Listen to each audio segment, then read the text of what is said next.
আজকের এই বিস্তারিত বিশ্লেষণে সবাইকে অনেক অনেক স্বাগত। আজ আমরা এমন একটা বিষয় নিয়ে কথা বলতে যাচ্ছি যা শুনলে যে কেউ অবাক হয়ে যাবে। একটু ভেবে দেখুন তো, আজ থেকে প্রায় ২৩০০ বছর আগে লেখা একটা বই, যা কিনা একবিংশ শতাব্দীর আধুনিক জীবনের, আমাদের ক্যারিয়ারের আর সাফল্যের একদম নিখুঁত গাইডলাইন হতে পারে। হ্যাঁ, কথা হচ্ছে আচার্য চাণক্যের বিখ্যাত অর্থশাস্ত্র নিয়ে। এটি শুধু কোনো প্রাচীন পুঁথি নয়, বরং কিভাবে প্রাচীন জ্ঞানকে আধুনিক যুগের চ্যালেঞ্জ মোকাবেলায় কাজে লাগানো যায় তার এক দারুণ ব্যবহারিক নির্দেশিকা। এই একটি আলোচনার মধ্যেই সমস্ত খুঁটিনাটি তথ্য এত সুন্দর করে সাজিয়ে গুছিয়ে দেওয়া হয়েছে যে ছাত্রছাত্রী থেকে শুরু করে শিক্ষক কাউকে আর অন্য কোনো জায়গায় যাওয়ার প্রয়োজনই পড়বে না। তো চলুন, এই প্রাচীন প্রজ্ঞার সাথে আধুনিক সাফল্যের মজবুত সেতুবন্ধনটা কিভাবে তৈরি হচ্ছে সেটা আজ একদম গভীরে গিয়ে উদ্ঘাটন করা যাক। ঠিক আছে, চলুন সরাসরি আজকের আলোচনায় ঢুকে পড়া যাক। পুরো বিষয়টিকে খুব চমৎকারভাবে কয়েকটি মূল ধাপে সাজানো হয়েছে। প্রথমে আমরা জানব চাণক্যের অর্থশাস্ত্র ও এর পেছনের দারুণ পটভূমি নিয়ে। এরপর থাকছে ব্যবহারিক জ্ঞান বনাম পুঁথিগত বিদ্যা, সঠিক কর্মক্ষেত্র ও বিশ্বস্ততা, সাফল্যের ৩ মূল শক্তি এবং সবশেষে শীর্ষে টিকে থাকার উপায়। এই ধাপগুলো পার হওয়ার সাথে সাথেই একদম পরিষ্কার হয়ে যাবে কিভাবে এত পুরনো একটা কনসেপ্ট আধুনিক যুগের সমস্যাগুলোকে নিমেষে সমাধান করতে পারে। আমাদের প্রথম পর্ব, চাণক্যের অর্থশাস্ত্র ও পটভূমি। এই পেছনের ইতিহাসটা একবার জানলে আচার্য চাণক্যের দর্শনের গভীরতা নিয়ে আর কোনো সন্দেহই থাকবে না। প্রাচীনকালের ইতিহাসের পাতা উল্টালে দেখা যায় এক অদ্ভুত রোমাঞ্চকর ঘটনা। একবার এক রাজসভায় এক বয়স্ক ব্রাহ্মণকে চরম অপমান করা হয়েছিল। সেই অপমানিত ব্রাহ্মণ সেদিন কিন্তু চুপ করে থাকেননি, বরং এক কঠোর প্রতিশোধের শপথ নিয়েছিলেন। এরপর কেটে যায় বেশ কয়েকটা বছর। সেই ব্রাহ্মণ নিজের বুদ্ধি আর কৌশলে শুধু যে ওই অহংকারী রাজাকেই ক্ষমতাচ্যুত করলেন তা নয়, বরং রাস্তার এক সাধারণ বালক চন্দ্রগুপ্ত মৌর্যকে তুলে এনে বসিয়ে দিলেন এক বিশাল সাম্রাজ্যের সিংহাসনে। এই অসাধারণ বুদ্ধিদীপ্ত মানুষটি ছিলেন আচার্য চাণক্য। আজ থেকে ২৩০০ বছর আগে তিনি লিখেছিলেন অর্থশাস্ত্র। আর সবচেয়ে অবাক করা ব্যাপার হলো, এই বইতে শুধু শত্রুর সাথে লড়াই করার কথাই বলা নেই, বরং মানুষের ভেতরের ক্ষমতা আর সম্পদ কিভাবে বাড়াতে হয় তা একদম নিখুঁতভাবে বলা আছে। রাজনীতি, কূটনীতি আর অর্থনীতিতে তার সেই প্রাচীন দক্ষতা আজও যে কোনো মানুষকে তাক লাগিয়ে দেয়। দ্বিতীয় পর্ব, ব্যবহারিক জ্ঞান বনাম পুঁথিগত বিদ্যা। এবার আমরা প্রাচীন ইতিহাস থেকে চোখ সরিয়ে সোজা বর্তমানের এক চরম রূঢ় বাস্তবতায় ফিরে আসব। এই সংখ্যাটা দেখুন। ২০১৯ সালে অ্যাসপায়ারিং মাইন্ডসের একটা রিপোর্ট বের হয়, যা শুনলে যে কারো চোখ কপালে উঠবে। রিপোর্টে বলা হয়েছে ভারতের ৮০% বেশি ইঞ্জিনিয়ার নাকি কোনো কাজ পাওয়ারই যোগ্য নয়, মানে তারা কর্মসংস্থানের অযোগ্য। কিন্তু কেন? এর পেছনে সবচেয়ে বড় কারণটা হলো আমাদের শিক্ষা ব্যবস্থায় প্র্যাকটিক্যাল বা ব্যবহারিক প্রয়োগের চরম অভাব। বেশিরভাগ ক্ষেত্রেই দেখা যায় এক গাদা বই পড়ে ডিগ্রি তো অর্জন করা হচ্ছে, কিন্তু সেই জ্ঞানটা যখন বাস্তবে কর্মক্ষেত্রে প্রয়োগ করার সময় আসছে, তখন আর কেউই সেটা পারছে না। আর এই আধুনিক সমস্যাটার কথাই চাণক্য বহু আগে অত্যন্ত চমৎকারভাবে বলে গেছেন। অর্থশাস্ত্রের প্রথম অধিকরণের ৮ম অধ্যায়ে তিনি বহুদন্তী পুত্রের উদাহরণ টেনে খুব স্পষ্ট ভাষায় জানিয়েছেন, যে ব্যক্তি নীতিশাস্ত্রে শিক্ষিত কিন্তু ব্যবহারিক জ্ঞানহীন, সে রাষ্ট্রের কাজ সামলাতে পারে না। সক্ষমতা নির্ভর করে ব্যবহারিক অভিজ্ঞতা এবং সাফল্যের হারের ওপর। এর সোজা অর্থ হল, অর্জিত জ্ঞান যদি বাস্তবে কাজে লাগাতেই না পারা যায় আর কাজ উদ্ধার করার ক্ষমতাই যদি না থাকে, তাহলে সেই ভারী ডিগ্রির আসলে কানাকড়িও মূল্য নেই। তাহলে উপায় কি? তথ্যপ্রযুক্তির এই যুগে ব্যবহারিক দক্ষতা অর্জন করাটা একদম অপরিহার্য। যেমন ধরুন আর্টিফিশিয়াল ইন্টেলিজেন্স বা এআই, চ্যাট জিপিটি, লিঙ্কডইনের দারুণ সব কোর্স, কিংবা বৈভব শিশিন্তির গ্রোথ স্কুলের ওয়ার্কশপগুলো। এগুলো কিন্তু শুধু নাম নয়, এগুলো হলো আধুনিক যুগের ব্যবহারিক জ্ঞান অর্জনের সেরা হাতিয়ার। সবচেয়ে মজার বিষয় হলো, ইন্টারনেট ঘেঁটে এই আধুনিক কোর্সগুলো থেকে একদম বিনামূল্যে অনেক দারুণ দক্ষতা শেখা যায়, যা কেরিয়ারকে রকেট গতিতে উপরে নিয়ে যেতে পারে এবং সেই স্কিলকে কাজে লাগিয়ে বেশ ভালো আয়ও করা সম্ভব। আর এই কথাগুলো যে শুধু হাওয়ায় ভাসানো নয়, এই টেবিলটা দেখলেই তার প্রমাণ পাওয়া যাবে। প্রচণ্ড উৎসাহ আর আধুনিক শিক্ষার সঠিক প্রয়োগ ঘটালে যে কেমন ম্যাজিকের মতো কাজ হয়, এগুলো তারই জ্বলন্ত উদাহরণ। এই স্কিলগুলো কাজে লাগিয়ে শ্রী লীলা শঙ্কর তার নিজের ব্যবসার জন্য ১০ জন দারুণ ক্লায়েন্ট জোগাড় করে ফেলেছেন।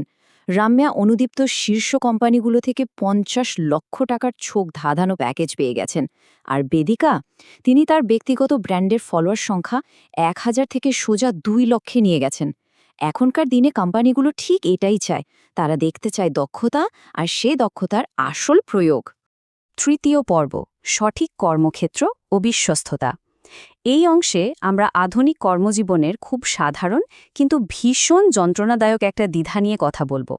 কর্মজীবনে কাজ করতে করতে অনেকেরই এমন একটা সময় আসে যখন মনে হয় নিজের যোগ্যতার কোনো মূল্যায়নই হচ্ছে না, কেরিয়ার যেন এক জায়গায় এসে আটকে গেছে। তখন মনের মধ্যে একটা স্বাভাবিক প্রশ্ন জাগে, এই যে বর্তমান কাজটা, এটাই কি একঘেয়েমি নিয়ে কোনো মতে টেনে নিয়ে যাওয়া উচিত, নাকি নতুন আর ভালো কোনো সুযোগের খোঁজ করা উচিত?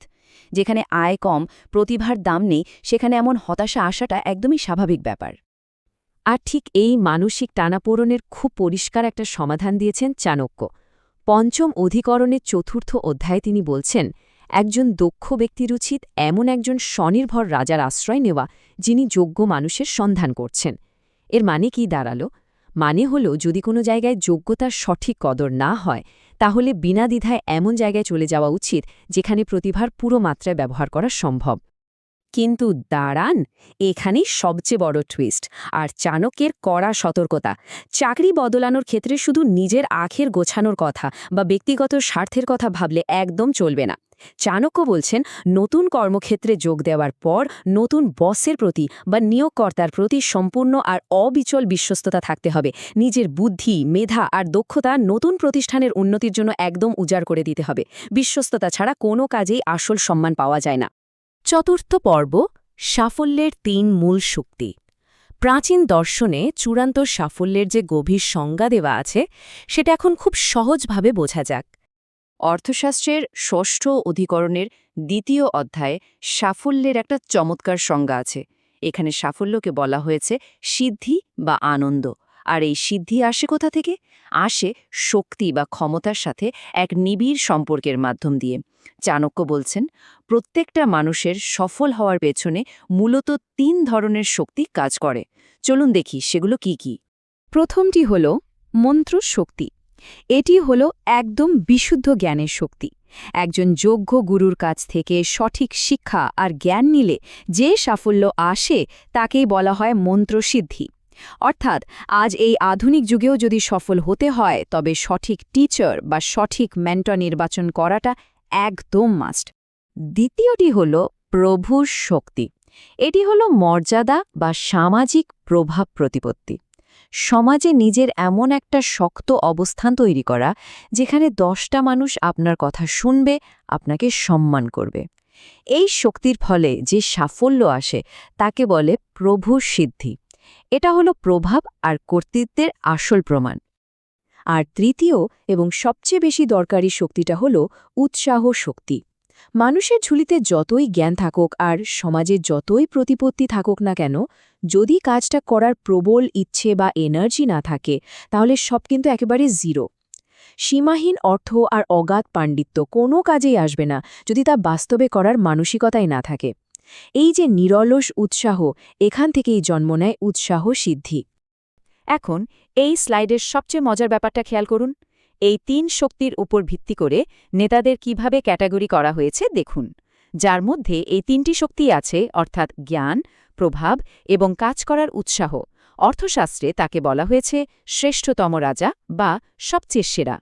যার একটি বা দুটি শক্তি আছে, সে হল মধ্যম রাজা।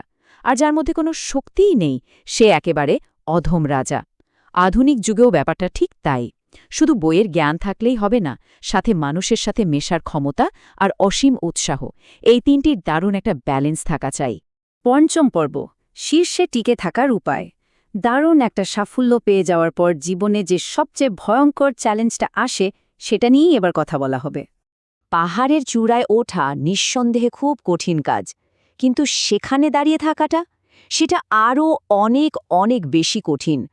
কারণ চূড়ান্ত সাফল্য পাওয়ার পর চারপাশের পরিবেশ, মানুষের ব্যবহার সবকিছু একদম বদলে যায়। ইতিহাসের পাতা ঘাটলে এমন অনেক নামিদামি রাজনীতিবিদ বা স্পোর্টস স্টারের উদাহরণ পাওয়া যাবে, যারা রকেটের গতিতে শীর্ষে উঠেছিলেন ঠিকই, কিন্তু সেখানে টিকে থাকতে না পেরে একদম মুখ থুবড়ে পড়েছেন। আর ঠিক এই জায়গাটাতেই চাণক্যের একটা মারাত্মক সতর্কবাণী আছে। অর্থশাস্ত্রের প্রথম অধিকরণে তিনি স্পষ্ট বলছেন, একজন রাজা যদি মেধা ও ক্ষমতা দিয়ে পুরো পৃথিবীও শাসন করেন, কিন্তু নিজের ইন্দ্রিয়ের উপর যদি তার নিয়ন্ত্রণ না থাকে, তবে খুব শীঘ্রই তার পতন হবে। সাফল্যের নেশা আর আরামায়েশের প্রতি অতিরিক্ত লোভ যে একজন মানুষকে কতটা নিচে নামিয়ে দিতে পারে, এটা তার একদম অকাট্য প্রমাণ। তাই শীর্ষে টিকে থাকার একদম প্রধান চাবিকাঠি হল জাগতিক লোভ বা ইন্দ্রিয় সুখকে জয় করা। মানুষ জীবনে যতই বড় হোক না কেন, নিজের মধ্যে ভীষণ রকম বিনয় এবং নম্রতা ধরে রাখাটা জরুরি।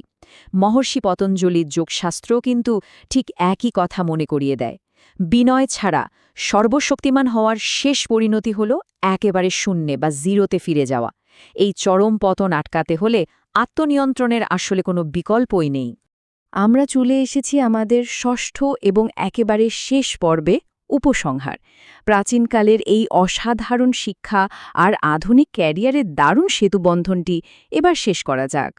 সবশেষে একটা প্রশ্ন রেখে যাই, চূড়ান্ত ক্ষমতা কি এমন একটা হাতিয়ার হবে যা চিরকালের জন্য একটা উজ্জ্বল উত্তরাধিকারী তৈরি করবে, নাকি এটা এমন এক অহংকারের বোঝা হয়ে দাঁড়াবে যা শেষ পর্যন্ত চূড়ান্ত পতনের কারণ হবে? এই প্রশ্নের উত্তর খোঁজার মাধ্যমেই আমাদের প্রকৃত শক্তি আর বিনয়ের আসল পরীক্ষা হয়। আশা করি প্রাচীন দর্শনকে আধুনিক জীবনে কাজে লাগানোর এই কৌতূহল ভবিষ্যতেও বজায় থাকবে।